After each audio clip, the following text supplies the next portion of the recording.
Welcome to Kenton's videos. Enjoy the video. In this video, I will explain how to make a sprite glide in Scratch. First, open your Scratch project and select the sprite you wish to animate. Navigate to the Motion Block category on the left side of the screen. We will be using the Glide block to achieve smooth, controlled movement. This block allows you to specify how long the glide takes and where your sprite will end up. Let's start with the Glide 1x to x, 0y, 0 block. This block is perfect for moving your sprite to an exact spot on the stage.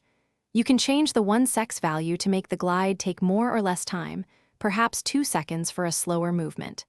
Then, simply enter the desired x and y coordinates, like x100 and y50, to define the sprite's final position. Next, explore the Glide 1x to random position block. This is fantastic for creating dynamic and less predictable sprite movements.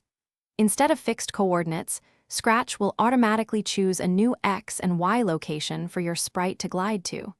You can still adjust the duration, for example, setting it to 3 seconds for a leisurely, random journey across the stage. To create more intricate animations, you can combine several glide blocks in sequence. For instance, glide to one position, then immediately glide to another.